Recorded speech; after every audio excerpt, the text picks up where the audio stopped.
Gloria a Dios. Gloria a Dios. Cristo es el Señor. Solamente tú eres el Señor. Qué bueno eres, Jehová. Ya van algunos domingos que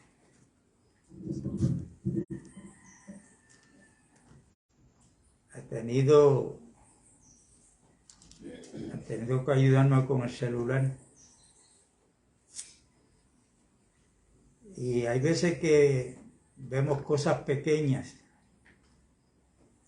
pero no dejan de ser importantes. Amén. Amén. Esto sucede para que entendamos que nos hacemos falta los unos a los otros. Amén. Los unos a los otros. Y esto es en todo lo que tiene que ver con la edificación de la iglesia.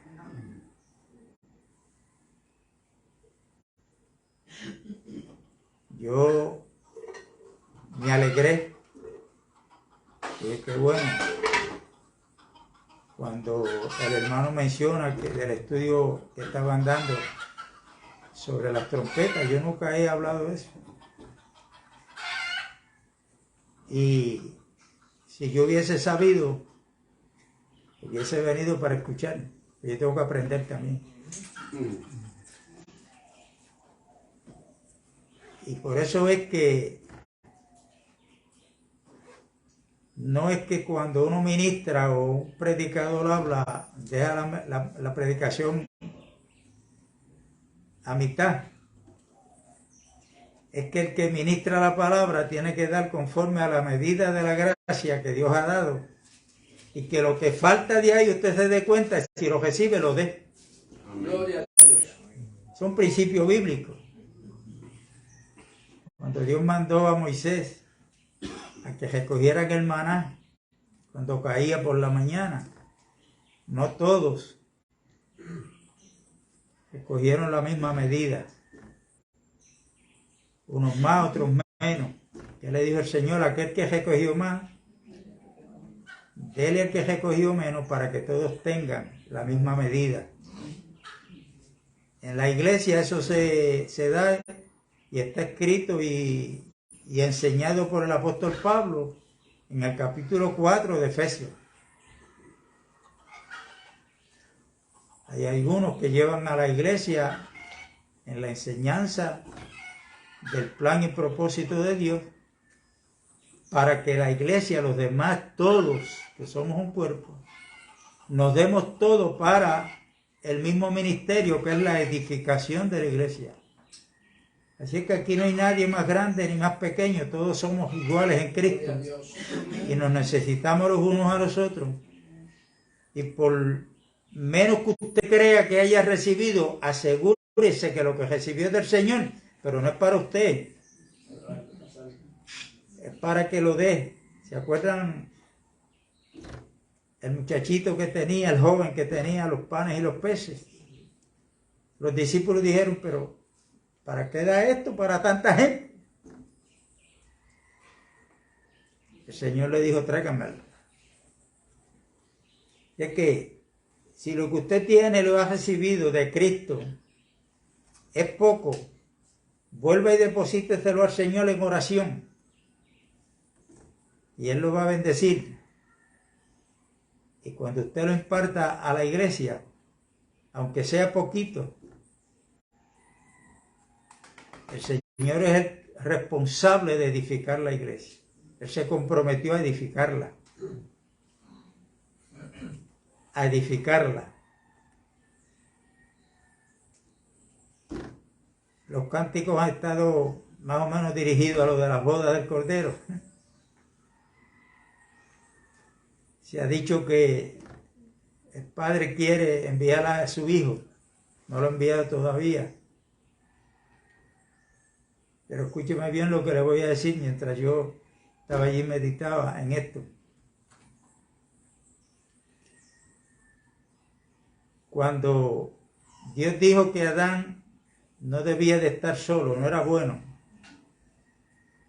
Dios se comprometió a edificarle una compañera idónea. La pregunta que yo hago esta mañana es la siguiente. cuando Dios saca una de las costillas de Adán para edificarle la que iba a ser la compañera idónea de Adán, ¿se la trajo a mitad o se la trajo completa? Completa.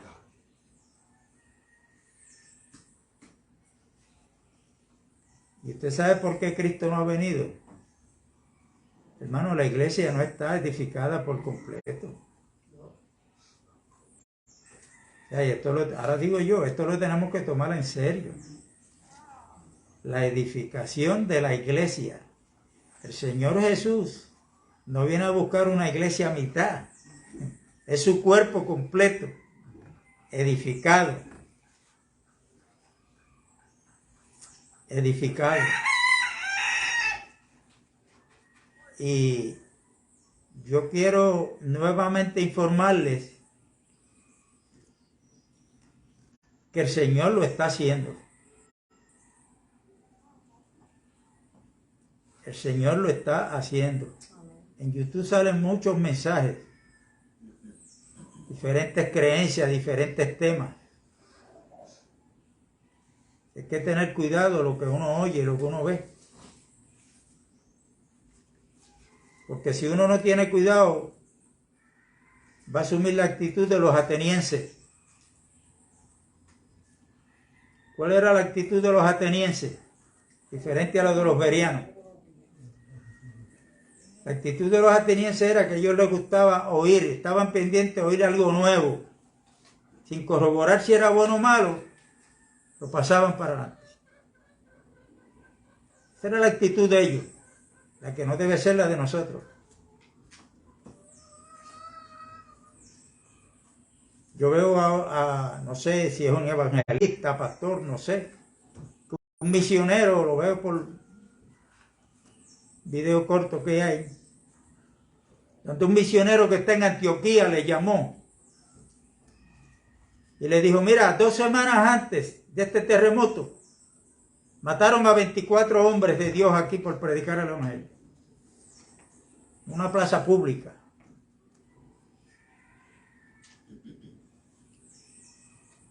Y lo que está queriendo decir este hermano, y el que recibe el mensaje lo pone en un video para decir lo que este misionero le dijo, donde él dice: y después creemos que Dios se va a cruzar de brazos, ¿no? Y entonces después piden que oremos por Turquía. Y él dice: no, por nosotros que tenemos que orar. Y entonces eso, pues, cualquiera lo escucha y sin analizarlo, sin conocer las escrituras, lo tira para adelante, como los atenienses. Entonces, cuando yo veo a Cristo, que es el maestro, el dueño de la iglesia, el que nos da las instrucciones, dice que nosotros debemos orar aún. ¿Por quién? Por nuestros enemigos. En cierta ocasión a Jesucristo le trajeron los escribas de fariseos un caso de las torres de Siloé, que había matado a qué sé yo cuántos hombres. Ellos se creían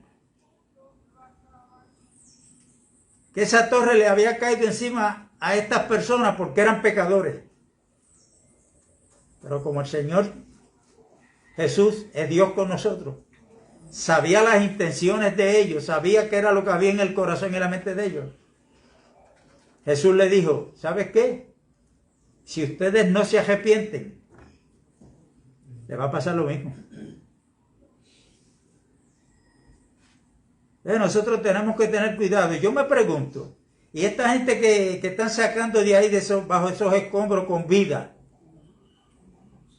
los que todavía pueden estar ahí con vida, los familiares que están sufriendo, que no tienen derecho a que Dios tenga misericordia de ellos como ha tenido de nosotros. Entonces hay que tener cuidado, hermano, qué es lo que uno escucha, qué es lo que uno va a hablar. Amén.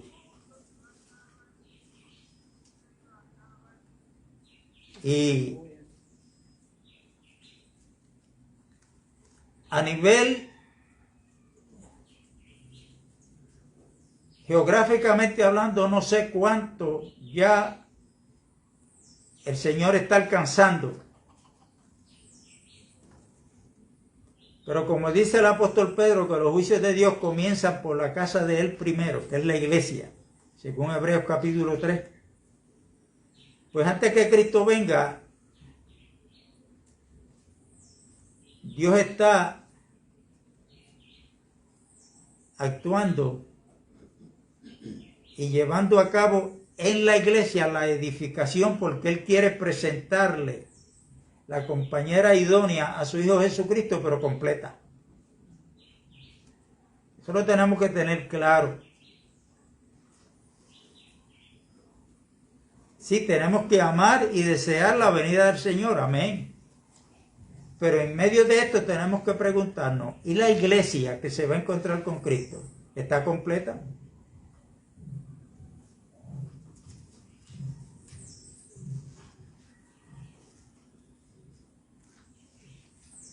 ¿O no le estará haciendo falta a la iglesia para que sea completada, para que sea edificada conforme al diseño de Dios? Un nuevo despertar como en aquel tiempo de la Reforma. Yo personalmente creo que es lo que está haciendo Dios. Que es lo que está haciendo Dios.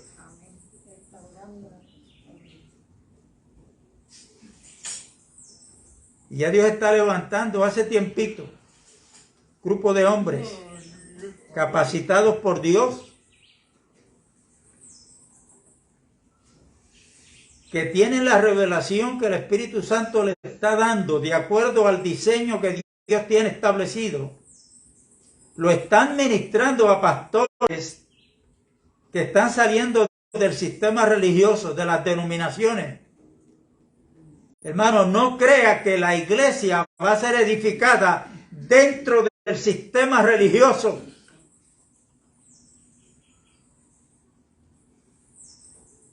Tenemos que abandonar todo aquello que se ha originado en la mente humana.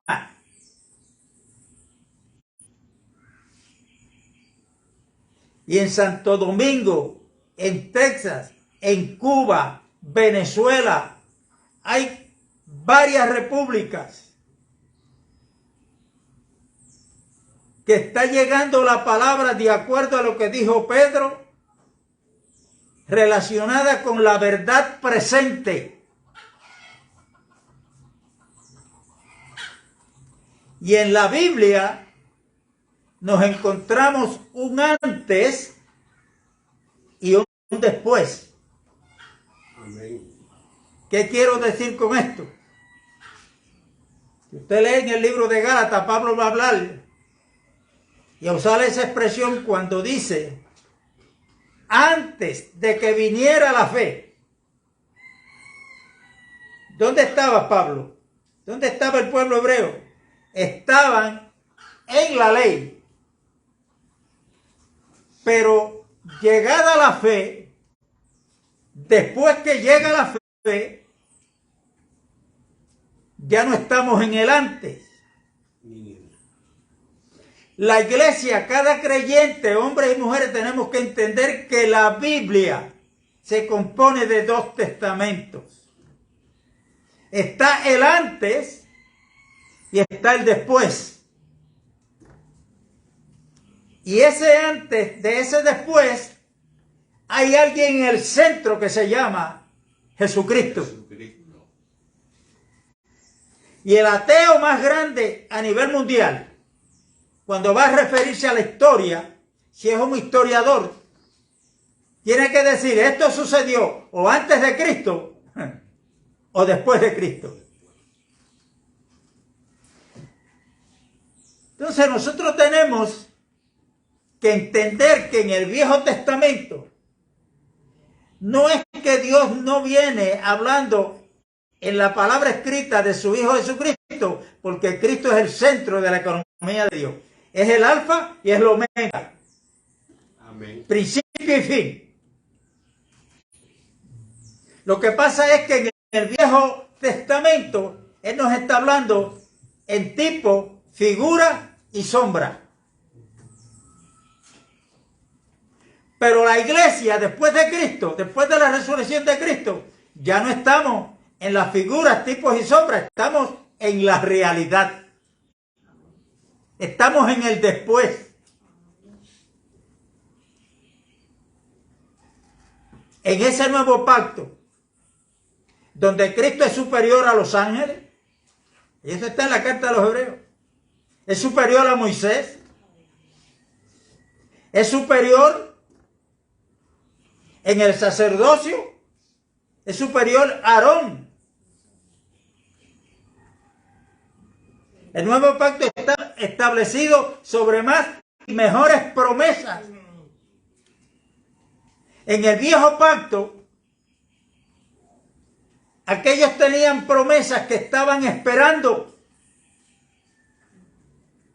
Y como dice en hebreo, que los saludaron de lejos, no los recibieron.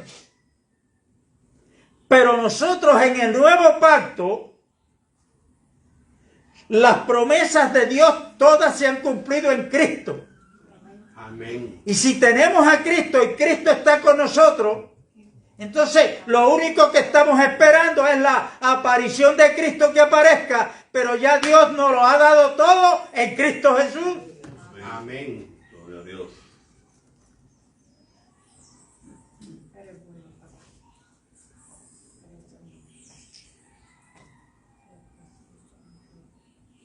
Y una de las cosas que está ministrando Dios a su pueblo es la siguiente.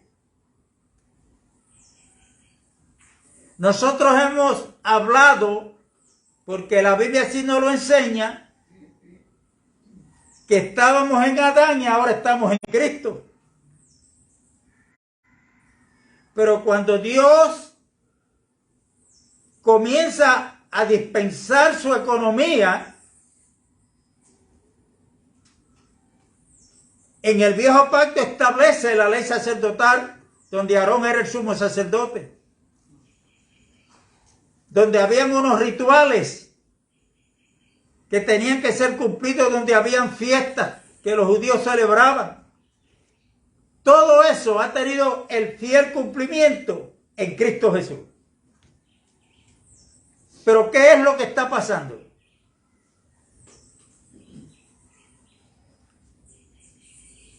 Que la mayor parte de la iglesia, en términos generales, si quiere ser parte de la novia de Cristo, de la que se ha de casar con Cristo, tenemos que quitarnos las vestimentas arónicas y vestirnos con las vestimentas de Melquisedec. Porque el sacerdocio de Jesucristo no es según el orden de Aarón,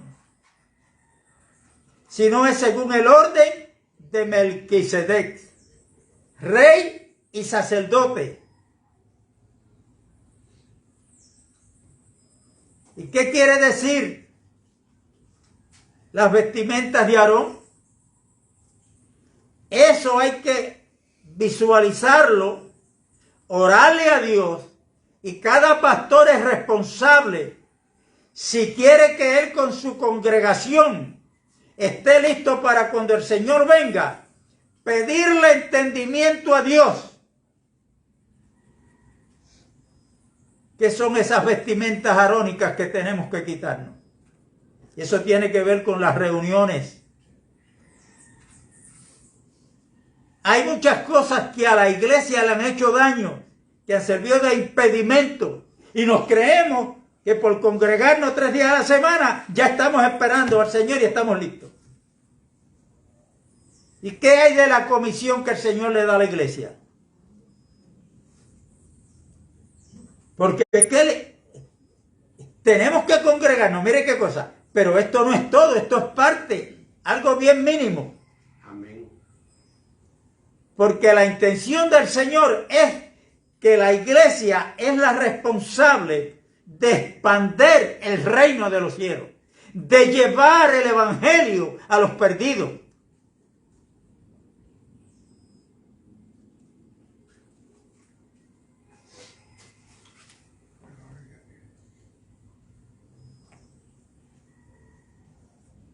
¿Qué estamos haciendo?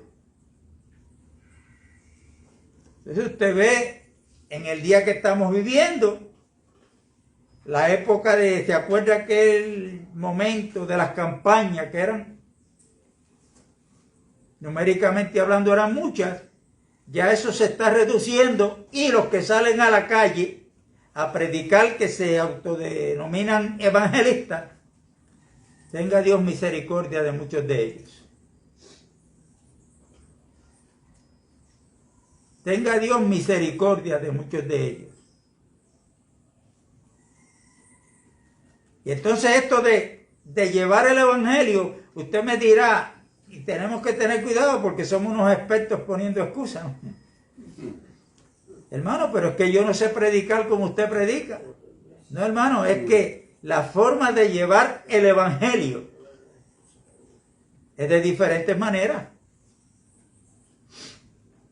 Es de diferentes maneras. Amén. Pero ¿qué hacen hoy en día el sistema religioso? Tratando de defender los pastores, su grupo. Y hay que tener cuidado con aquellos. Velar que no me vayan a llevar las ovejas como si fueran de ellos. Y cuando viene un hermano que el Señor le abre puertas para predicar el evangelio, cuidado, porque ¿quién te da permiso? El permiso lo tenemos del dueño de la iglesia, que se llama Cristo, para predicar el evangelio. Amén. ¿Se acuerda el hermano que vino aquí, Juancho? Nos conocemos. Estoy aquí con el permiso de la pastora. Dándole un lugar a una mujer que el Señor no se lo ha dado. Y si fuera hombre tampoco.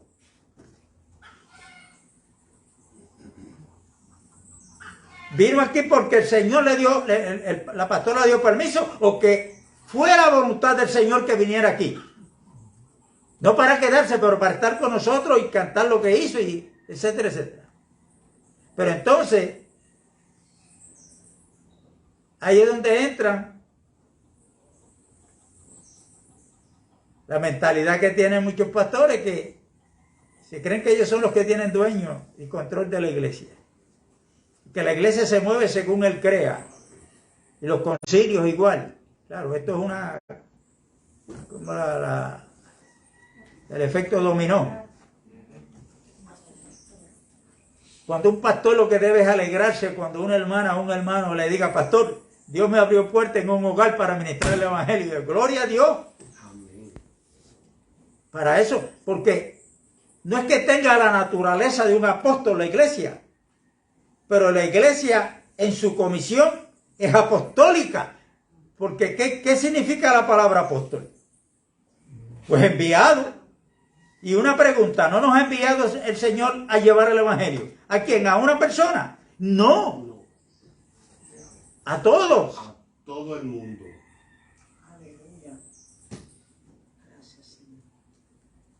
Pero ¿por qué hay ese sueño que... bueno, porque cada uno está encerrado en su redil. Antes, en el Viejo Testamento, el redil era la ley. ¿Y cuál es el redil de hoy que cada congreso? Pues los edificios. Y nos hemos creído que después que cumplamos con los días de reunión y con lo que ahí se exige, pues ya estamos listos para irnos con el Señor. Hermano, y esto hay que hablarlo porque no es así. Amén. Esto es parte, nosotros estamos para congregarnos, amén. Yo no estoy diciendo que no, pero esa no es toda la visión del diseño de Dios para la iglesia. Para la iglesia. Entonces, yo quiero que aquí se menciona mucho y hay que seguirla mencionando. La restauración. ¿Qué es la restauración? Tanto William lo ha mencionado, yo lo he mencionado, Hechos 3:21. ¿Qué dice Hechos 3:21? que es necesario que los cielos retengan a Cristo hasta la restauración de todas las cosas. Algo que le voy a decir de esto. Ahí dice de todas las cosas. Pero de todas las cosas tiene un principio. Y el Señor va a restaurar esto para después seguir restaurando lo demás. La restauración total de todas las cosas es cuando Cristo establezca su reino aquí en la tierra, que la Biblia le llama el milenio. Pero ¿cuál es el principio de eso? El Señor quiere restaurar a la iglesia a su estado original. Amén. Yo estoy consciente que no todos, cuando digo todos, estoy hablando en términos generales, el pueblo de Dios, no van a estar de acuerdo. Bueno, vamos a ver si entonces cuando aparezca el anticristo, ellos serán de aquellos que estén dispuestos a que le corten el cuello y la cabeza por no negar a Cristo Jesús. Sí, porque Apocalipsis 7 habla de una multitud de toda lengua, pueblo y nación, que aparecen con vestiduras blancas. Y le preguntan a Juan, ¿y estos quiénes son? Y él le dice, bueno, Señor, tú lo sabes. Y él le dice, estos son los que han salido, no de la tribulación, de la gran tribulación.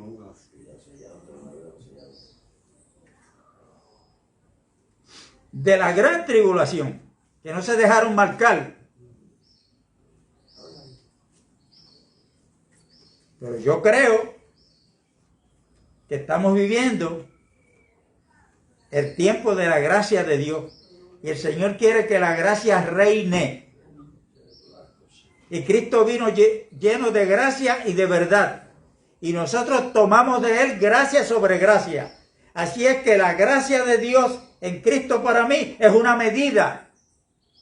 Pero para cada uno de nosotros es una medida también. Porque el Señor nos ve a nivel de cuerpo. A nivel de cuerpo. Porque somos el cuerpo de Cristo Jesús.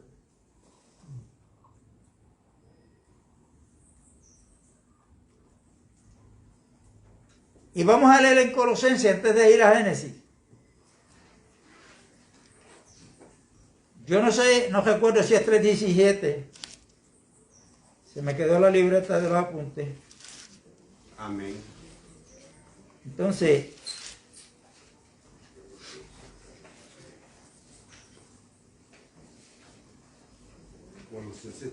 Colosenses y verso 11. Yo no voy a ministrar de esto, pero quiero citar esta escritura, hermano. Porque esta escritura usted debe. Cada uno de nosotros debemos saber esta escritura de memoria sin necesidad de ir a la escritura, a Colosenses 3:11.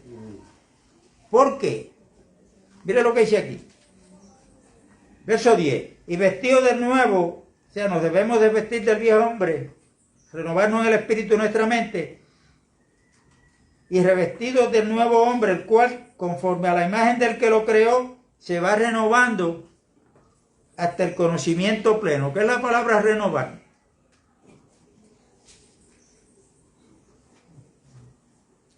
Yo entiendo que la palabra renovar, yo debo tener un poquito más de crecimiento, aunque sea poquito.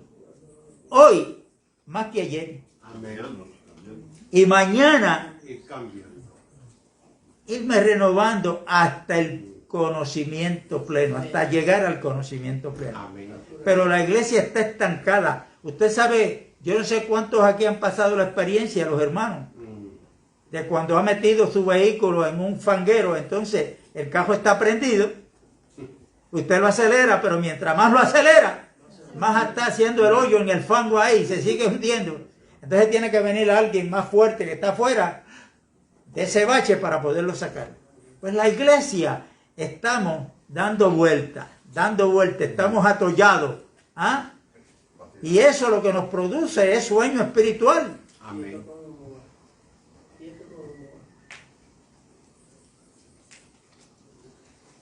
Mire, Tiene que sonreírse con lo que lo voy a decir. Y si él está malo, me espera allá en el portón. Y como la guagua mía está acá adentro, yo la prendo, mire, y salgo por ahí, que si no se sale del medio.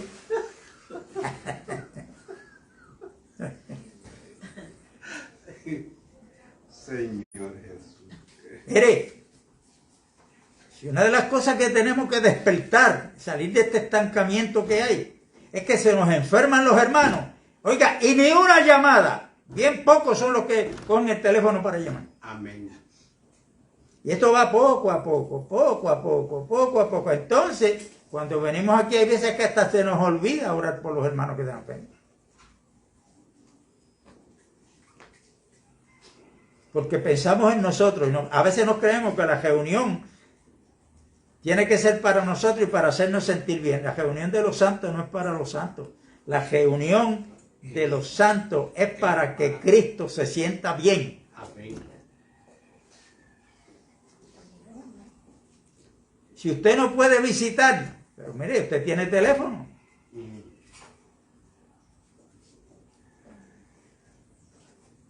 Y de todo esto tenemos que salir. Entonces, tenemos que orar, pero no tampoco es todo lo que tenemos que hacer. Que vamos a sacar de nuestro tiempo y a los hermanos que se puedan visitar que están enfermos, hermano. Ese es el amor práctico. Ese es el amor práctico, lo que comenzó la iglesia a practicar, el amor. Y como estaban el amor en su máxima manifestación, ahí estaba el Señor.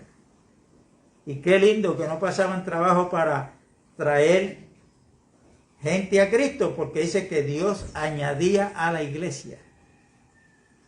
Qué maravilloso. Los que habían de ser salvos.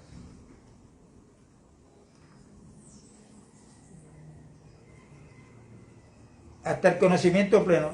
Verso 11, donde no hay griego ni judío, circuncisión ni circuncisión, bárbaro, escita, siervo, ni libre, sino que Cristo es el todo y en todo.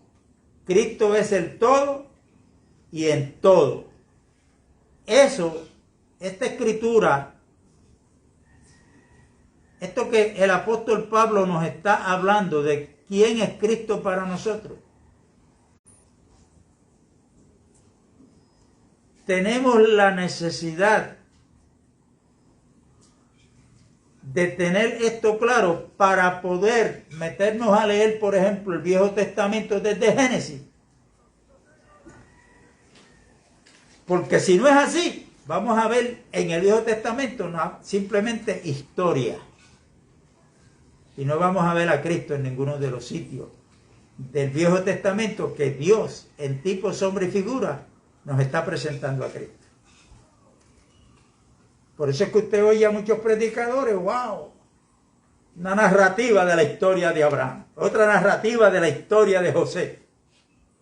Pero ¿qué revelación hay ahí de Cristo? Al igual que tenemos que tener cuidado cuando leemos al evangelista Juan, muy diferente a los otros tres evangelistas, Amén. Mateo, Marcos y Lucas. Cuando Cristo lleva a cabo el primer milagro, que es un milagro que convirtió el agua en vino, ¿qué es lo que dice la Biblia? La Biblia no habla de milagros en ese evangelio. Dice, y este principio de señales hizo Cristo.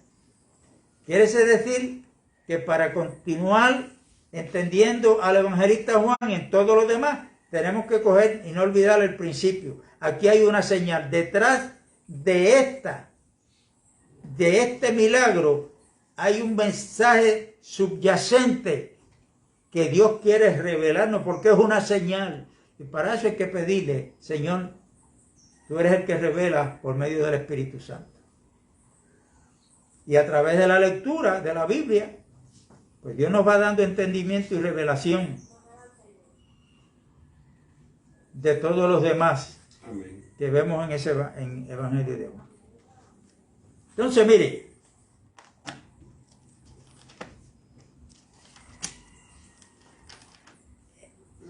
en el libro de de Génesis, que es el principio.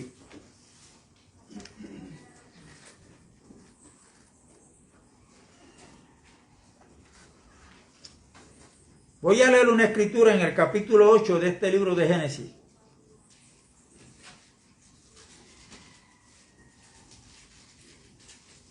Que si lo entendemos bien, vamos a ver qué es lo que Dios, o vamos a conocer el tiempo que estamos viviendo y qué es lo que está haciendo Dios, qué es lo que quiere hacer Dios con cada uno de nosotros, no individualmente, simplemente, sino a nivel de cuerpo también. Recuerden que nuestro viejo hombre, Dios no lo quiere arreglar. El viejo hombre Dios lo eliminó. Amén. Cuando Cristo murió, el viejo hombre murió también. Cuando Cristo resucitó, resucitamos. Dios nos resucitó juntamente con Cristo en novedad de vida. Y usted dirá, hermano, pero es que estamos aquí todavía. Si usted sigue pensando con su mente así carnal, pues no va a entender que la Biblia la leemos porque fuimos a la escuela y aprendimos a leer. Pero tenemos que entender que esta palabra que está escrita aquí en los 66 libros es la inspiración de Dios. Amén. Y ese Dios que inspiró aproximadamente a 40 hombres para escribir esos 66 libros, le llama a las cosas que no son Como si fuese. como si fuese. Si Dios es espíritu, por eso Romanos 8 dice que la mente puesta en el espíritu es vida y paz. Pero cuando yo leo algo en la Biblia ahí, ¿pero qué es esto? Pues tengo que comenzar a correr, a navegar en la Biblia, no en el celular, en la Biblia, a buscar un poquito aquí, un poquito allá, renglón sobre renglón, línea sobre línea, ¿ah? Y escuchando a los siervos de Dios que verdaderamente han reconocido y están reconociendo el tiempo que estamos viviendo, que es tiempo de restauración, y alimentarnos con ellos también de la palabra que traen. Por eso, repito, en el celular hay buenos mensajes en YouTube, pero hay otros que hay que tener cuidado. Porque recuerden que son dos poderes que están. Está el poder de Dios, pero está el adversario de Dios que quiere llevarle la contraria. Y Satanás ha ganado ventaja, terreno, en que ha estancado la edificación de la iglesia, pero Satanás con Dios jamás No podrá. no ha podido, no puede y no podrá. Lo que Dios se ha propuesto hacer, no hay nadie que se lo impida. El asunto está en que si estamos de acuerdo con Dios. Recuerden que la Biblia habla de Enoc, que fue llevado al cielo vivo, no vio muerte, pero la Biblia habla de Enoc, que dice que era que Enoc andaba con Dios. No era que Dios andaba con él. Eso tiene un significado bien importante. Y mire lo que dice aquí. Aún con las cosas naturales, Dios nos está hablando y nos quiere hablar. En el capítulo 8 de Génesis, verso 22. Esto fue después del diluvio. ¿Ok? Mire lo que dice el verso 22. Mientras la tierra permanezca, no cesarán la sementera y la siega, el frío y el calor, Amén. el verano y el invierno, el día y la noche. Ahí hay unas estaciones que Dios nos está hablando. Y dice que eso va a permanecer, esas estaciones, mientras la tierra permanezca. Amén. ¿Ok? Ahora, Yo no sé si en Nueva York, cuando llega el tiempo de invierno, hay uno de estos falsos profetas, falsos apóstoles, falsos predicadores, que se pasan dando, y yo decreto y yo ordeno, que se pare frente a una congregación o frente a un público a decir, pues yo ordeno que ahora en Nueva York no va a venir el invierno y por tal razón no va a caer nieve.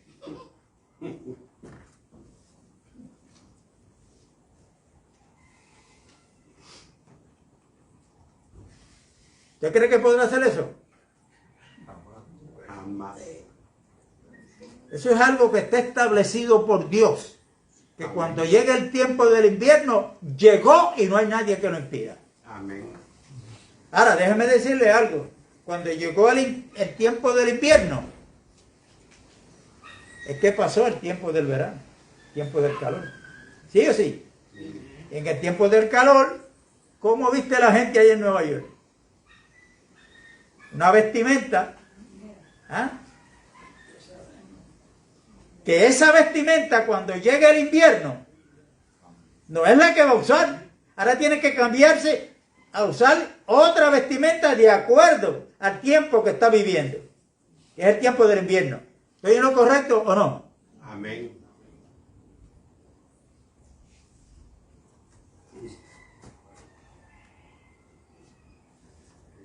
Mire cómo estamos vestidos hoy aquí. Pero cuando llega la noche, por ejemplo, yo que hay veces que a las 8 ya estoy en la cama, yo no me voy a la cama con esta ropa. Como unas payamas. Y cada cual se viste cuando va a dormir. De la forma, no lo tiene que decir. Amén. Pero ¿verdad que no nos tiramos a la cama con esta ropa a dormir? No. De acuerdo al tiempo que estamos viviendo, es la vestimenta que usamos. El agricultor tiene que tener un conocimiento, porque está el tiempo de la siega y el tiempo de la cosecha. Y eso lo estableció Dios. Y el agricultor tiene que saber qué tiempo es el que él tiene que sembrar cierta semilla, con la esperanza de que va a llegar un tiempo, ya no de sembrar, sino de ¿qué? De cosechar. De cosechar. De cosechar. De cosechar.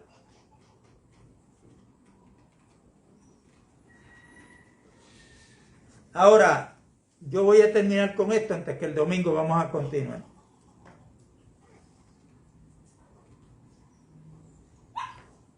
El libro de Génesis, que quiere decir principio, cuando comenzamos desde el verso 1 en adelante, ahí Dios comenzó a sembrar su semilla incorruptible, que es su palabra.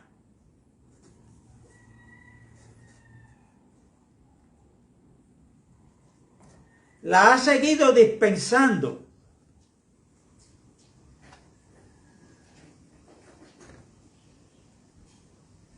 Y la meta de él es que cuando llegamos al último libro de la Biblia, que es Apocalipsis,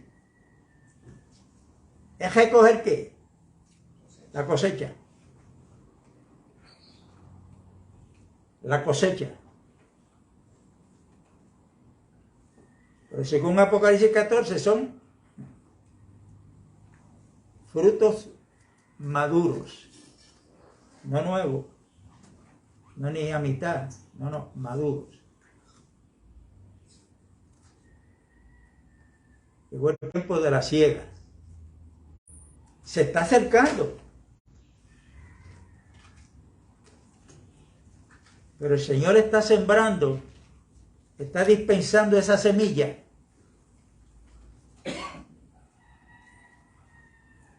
Que es la palabra incorruptible de Dios por la cual hemos renacido de nuevo, según 1 de Pedro 1:23. Y ahí tenemos esa semilla, como Dios en diferentes tiempos, épocas, diferentes personajes, Dios sigue dispensándose, Dios sigue dispensando su su deseo, su plan. Y aunque hay hombres de Dios que han muerto, pero el plan de Dios sigue siendo el mismo, usando a otras personas para cumplir y llevar a cabo su propósito. ¿Me explico?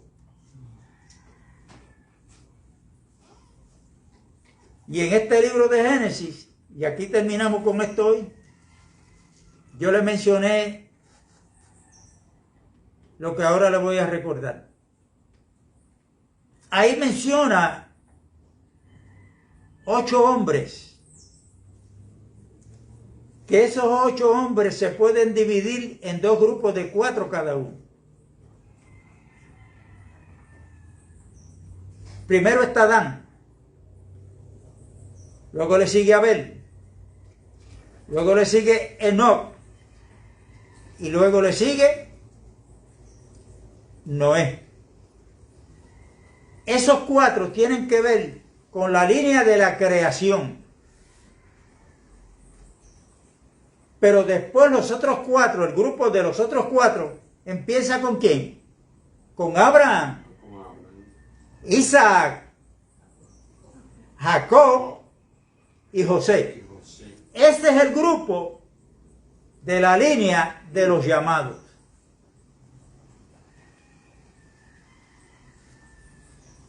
¿De cuál grupo somos nosotros? De los llamados. Porque Dios, Abraham, siendo un hombre común y corriente igual que los demás, allá en Ur de los Caldeos, un idólatra, hacedor de ídolos, a Dios le plació, le dio la gana de elegirlo, llamarlo y escogerlo. ¿Sí o sí? Eso está lindo ahí. Amén. Ah, pero Dios le dio unas instrucciones. Dios le dio unas instrucciones. Deja tu tierra.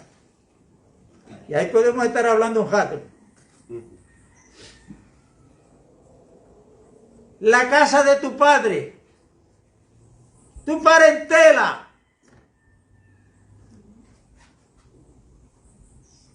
Y sal. Nosotros ha llegado el momento, hermano, que tenemos que examinarnos, orarle a Dios, de qué yo tengo que apartarme. Amén. A qué sitio tengo que dejar de ir. Amén. Aún hay amistades que tengo que tratarlas de lejos. Amén. Aún hay familiares que tratan de impedir y no nos damos cuenta. Sí. Que interrumpan nuestra vida de cuerpo.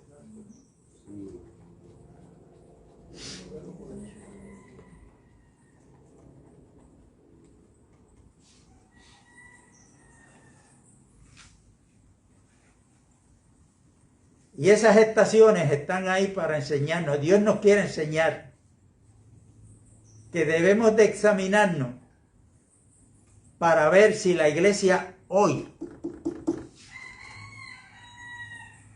en lo práctico, es aquella iglesia que se manifestó el día de Pentecostés en adelante. Hasta el año 400 después de Cristo. No lo es, hermano. Esas son las malas noticias. ¿Cuál es la buena?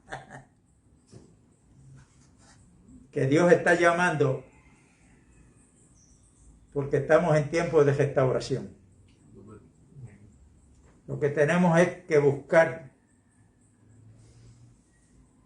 si es que queremos estar con el Señor en las bodas, si es que yo quiero ser parte de la iglesia, pues ¿qué es lo que yo tengo que abandonar? ¿Y cuál es la vestimenta de boda que yo tengo que tener puesta? ¿Es la del sacerdocio arónico? ¿O es la del real sacerdocio que es según el orden de Melquisedec? Termino con esto, para aclarar un poquito porque puede que aquí haya duda. ¿Cuántos aquí han visto congregaciones con sus pastores que no son 40 o 20 como somos aquí, que son? Miren, pues ahí están divididos en grupos. Hermano, y hoy tenemos aquí un especial de los salmistas. Adelante, y hay un grupo ahí que viene a cantar con unas vestimentas y a cantar, porque son los salmistas. Los levitas, los intercesores. ¿Cuál es el grupo de los? ¿Están en el antes o en el después? ¿Qué usted dice? Y Dios ni está buscando salmistas, ni está buscando levitas. Dios está buscando, y lo dijo Cristo, Juan capítulo 4, Dios es espíritu, y a Dios hay que adorarlo en espíritu y en verdad, y tales adoradores son los que Dios está buscando. Amén. La paz de Dios con todo, y nos vemos el domingo, si así Dios lo permite.